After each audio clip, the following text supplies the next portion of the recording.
ఈరోజు కోట గారు మన మధ్యలో లేదంటే నిజంగా it's very very sad thing. చాలా బాధగా ఉంది. అండ్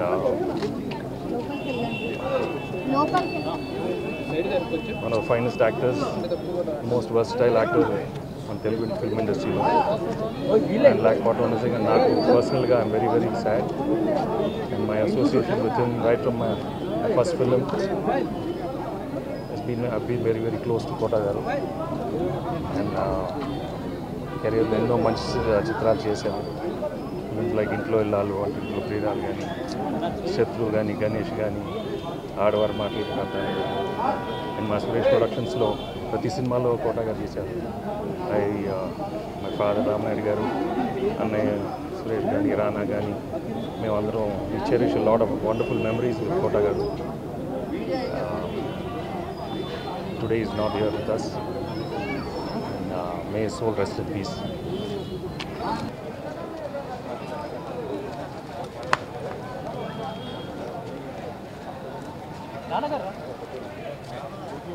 నమస్కారం. కోట శ్రీనివాసరావు గారు ఎంత గొప్ప నటుడో మనందరికీ తెలుసు. సో కోట శ్రీనివాసరావు గారు ఎంత గొప్ప నటుడో మనందరికీ తెలుసు. నేను ఆయనతో దర్శకుడిగా పనిచేయలేకపోయాను, కానీ అసిస్టెంట్ డైరెక్టర్గా చాలా చిత్రాలు పనిచేశాను. గొప్ప టైమింగ్ ఉన్న ఆర్టిస్ట్. నవరసాల్లో ఏ పాత్ర అయినా చాలా గొప్పగా పోషించేటువంటి గొప్ప నటుడు. ఆయన ఈరోజు మన మధ్య లేకపోవడం చాలా దురదృష్టకరం. నేను డైరెక్టర్ అయ్యాక చాలా ఫంక్షన్స్లో కలిసేవాడిని. ఇటీవల కూడా కొన్ని అవార్డ్ ఫంక్షన్లో కలిసినప్పుడు కూడా ఆయన చెప్తుండేవాళ్ళు, నేను కూర్చొని ఓపిక లేకపోయినా కూర్చొని నటిస్తాను, ఆయన నాకు మంచి పాత్ర ఇస్తే. ఆయన అంత ఎంతూజియాస్టిక్గా ఉండేవారు ఆయన. సో ఆయనతో పనిచేసే అవకాశం నాకు దొరకలేదు. బట్ స్టిల్ ఆయన అభిమానిగా ఎంతోమంది అభిమానులు ఆయన అభిమానిస్తూనే ఉంటారు. ఆయన పాత్ర మన మధ్య ఎప్పుడు, ఆయన పాత్రలతో, ఆయన నటనతో మన మధ్య ఎప్పుడు ఉంటూనే ఉంటారు. సో ఆయన కుటుంబానికి నాకు సానుభూతిని తెలియజేస్తున్నాను. ఆ ముఖం తదేక్షగా చూడగానే సుమారు ఒక 50 ఏళ్ళు రోజుకి 3 షిఫ్ట్లు 2 షిఫ్ట్లు చేసి నిద్రలేని రాత్రులన్నీ గడిపి ఇలాగా చాలా విశ్రాంతిగా నిద్రపోతున్నట్టుగా ప్రశాంతంగా కనిపించింది ఆ ముఖం. ఎప్పుడో నాటకాల రోజుల నుంచి మేము మిత్రులం. అప్పుడు నేను నాటక రచయితను కూడా, కాబట్టి నా నాటకాలన్నీ ఆయన ఆడాడు బ్యాంక్ కాంపిటీషన్స్లో. కొన్నిటికి నేను ఆయనకి డైరెక్షన్ చేశాను. ఆయన రవీంద్ర భారతిలో గ్రాండ్గా ఒక ఫంక్షన్ చేశారండి, రంగస్థల గురువులకి సన్మానం అని. అందులో నేను కూడా ఉండడం నా అదృష్టం. అక్కడి నుంచి తర్వాత రచయితగా నేను రాసిన హలో బ్రదరు, సీతారత్న గారు అబ్బాయి, ఇంకా కొన్ని కిష్కిందకాండ, చాలా సినిమాల్లో ఆయన మంచి వేషాలు పోషించాడు పాత్రలు. తర్వాత నటుడిగా మేము చాలా సినిమాలు చేసాం. ముఖ్యంగా ఎప్పటికీ నాకు అందరికీ గుర్తుకొచ్చే పాత్ర అమ్మ 1వ తారీఖులో నా తండ్రిగా నటించిన పాత్ర. అలాంటి పాత్రలో ఎలాంటి పాత్ర ఇచ్చినా ఆయనకి జీవిస్తాడు తప్ప నటించాడు. ఎన్ని పాత్రలు 800, 900, 1000 వేషాలు వేస్తే అన్నీ దేనికదే విశిష్టంగా విలక్షణంగా ఉంటాయి. విలక్షణ నటుడు ఆయన. అందరినీ కూడా ఎంత చమత్కారం ఉందో, చిన్న పొల్ల విరుపు ఉంటుంది, ఆ పొల్ల అగ్గిపొల్ల లాంటిది బగ్గుబంటూ ఉంటుంది కూడా. చమత్కారం వల్ల అది చాలా ఎన్హాన్స్ అయ్యి రాణించే వాని మాటలని నేను. అందుకే చుట్టూ చేరేవారు అందరూ షూటింగ్స్లో ఆయన చుట్టూను. నన్ను మాత్రం ఎందుకో ఒక 1% ఎక్కువ స్పెషల్గా చూసేవాడు ఆయన.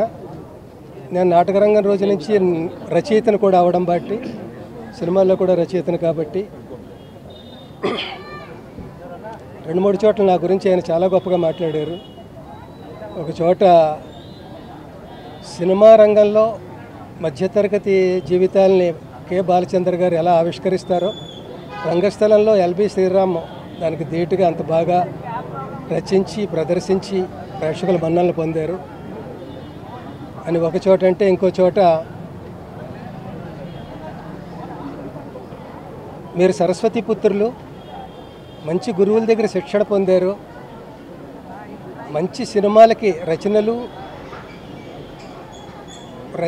మంచి నాటకాలకి సినిమాలకి రచన చేశారు. సమాజానికి ఎంతో అవసరమైన ఉపయోగకరమైన ఆ పెన్నుని మీ జేబులో పెట్టుకుని మీరే మురిసిపోతే ఎలాగా, ఆ పెన్ను గుండెకి బరువు అనిపించట్లేదా అన్న చోట రాశాడు ఆయన స్టైల్లో. దానికి నేను ఏం చెప్పాలో తెలియక, పెన్ను తీయాలనే నాకు ఉందండి, కానీ తీస్తే జేబుతో పాటు పెన్ను కూడా తేలికైపోతుందేమో అని భయంగా అలా ఉంచేసాను. బరువుగానే ఉంది అని నేను అనేవాడిని. ఇలా చాలా అనుభవాలు. హలో బ్రదర్లో చాలా గొప్ప వేషం. ఆయన స్పెల్లింగ్ మిస్టేక్స్ అన్నీ మల్లికార్జునరావు కరెక్ట్ చేస్తుండేవాడు. కమాన్ మార్చ్ అంటే ఇది మార్చి కాదు ఏప్రిల్ అని, అలాగో అవి స్పెల్లింగ్ మిస్టేక్స్ ఎప్పుడు మానేస్తావరా అని అనేవాడు. చివరికి మల్లికార్జునరావు గారి డెత్ సీన్ ఒకటి ఉంటుంది. అందులో అంటాడు, అరే మళ్ళీ నన్ను ఒంటరి చేసి వెళ్ళిపోయావు కదరా, ఇక నుంచి నా స్పెల్లింగ్ మిస్టేక్స్ ఎవరు కరెక్ట్ చేస్తారా అని ఏడ్చాడు. అలాగే ఇప్పుడు మాలాంటి కమెడియన్లు, క్యారెక్టర్ ఆర్టిస్టులు మేమందరూ చాలామంది ఇప్పుడు మా స్పెల్లింగ్ మిస్టేక్స్ అంటే మా తప్పులు ఎవరు కరెక్ట్ చేస్తారు, ధైర్యంగా మాట్లాడగలుగుతారు అన్న గుర్తుకొచ్చింది నాకు. అది అంటే ఇలాంటి పెద్ద వాళ్ళ ఉంటే, మేము పెద్దవాళ్ళం అయినా కూడా మనకంటే పెద్దవాళ్ళు ఉన్నారని ధైర్యంగా ఉంటుంది. ఒక్కొక్కళ్ళే అలాగా తప్పుకుంటుంటే నెక్స్ట్ టోకెన్ మందే కదా అని భయంగా ఉంటుంది. భయంగా ఎందుకు, వెళ్ళిపోయిన వాళ్ళు ఏమో నష్టపోరు, ఇంకా గొప్ప జీవితాలని అనుభవిస్తూ ఉంటారు. మనం వెళ్ళిపోతే అలాంటి దాన్ని అందుకోవచ్చు కదా అని అప్పుడప్పుడు అనిపిస్తూ ఉంటుంది. ఏది ఏమైనప్పటికీ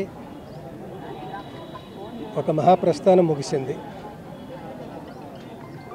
ఆయనకి, వారి కుటుంబ సభ్యులకి శాంతి చేకూర్చాలని భగవంతుడు ప్రార్థిస్తున్నాను.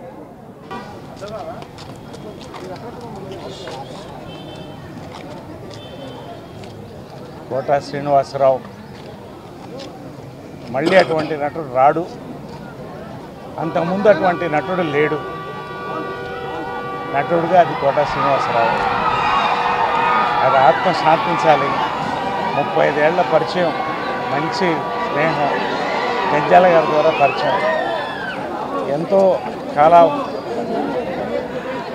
ఆడుకుంటూ పాడుకుంటూ ముద్దు పెట్టుకుంటూ కొట్టుకుంటూ తిట్టుకుంటూ సంతోషంగా గడిపేశాం.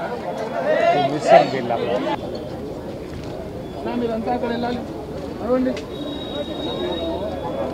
అందరికీ నమస్కారం.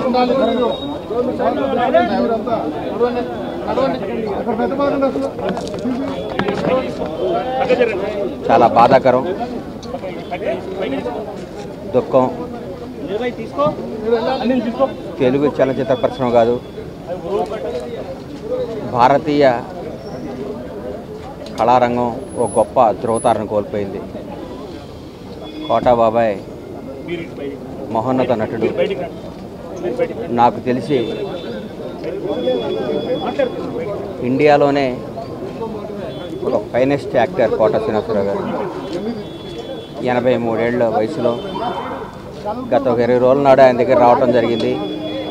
చాలాసేపు కూర్చుంటే ఆయనే కబురు చేసి పిలిపించారు, ఒకసారి వచ్చిపోరా అన్నాడు. వస్తే ఆయన విషయాలు చెప్పుకుంటూ వాళ్ళ మనవాళ్ళ నంబర్ నాకు ఇచ్చి, నా నంబర్ వాళ్ళ మనవాడికి ఇప్పించి, అరే ఎప్పుడు ఏ అవసరం ఉన్నా ఈ పిల్లలకు కొద్దిగా రెస్పాన్స్ ఇస్తుంటారా అన్నాడు. ఏందో నాకు బాధ్యత తప్పు చెప్పాడేమో అనిపించింది. ఆ రోజు ఆయన ఆయన పరిస్థితి చూసి చాలా దుఃఖపడ్డాను. ఎందుకంటే ఆయన నటుడుగా ఆయన చేసిన పాత్రలు, ఆయన చేసిన విధానం, ఆయన జరిగిన జీవన శైలి, ఆయన బతికిన జీవన శైలి ఓ అద్భుతం. ఆయన కోల్పోవటం చాలా నష్టం జరిగింది కళామ తల్లికి. ఒక గొప్ప నటుని కోల్పోయాం. చరిత్రలో ఒక తెలుగు చలనచిత్ర పరిశ్రమ చరిత్ర రాస్తే కోటా గారికి ఒక పేజీ ఎప్పుడూ ఉంటుంది. ఒక మహానటుని కోల్పోయాం. ఆయన పవిత్ర ఆత్మకు శాంతి కలగాలని ఆ భగవంతుని కోరుకుంటూ ఆయన కుటుంబ సభ్యులకి నా ప్రగాఢమైన సానుభూతి తెలియజేస్తూ, తెలుగు చలనచిత్ర పరిశ్రమ ఆయన కుటుంబానికి ఎప్పుడూ అండగా ఉంటుంది. వాళ్ళ కుటుంబానికి మేమందరమే ఇప్పుడు ఒక బిడ్డలాగా, ఒక ఆత్మీయులాగా నిలబడతాం. ఎక్కడున్న ఆయన ఆశీస్సులు మాకు ఉండాలని, ఆయన ఎక్కడున్న చల్లగా ఉండాలని భగవంతుగా కోరుకుంటూ సెలవు తీసుకుంటాం.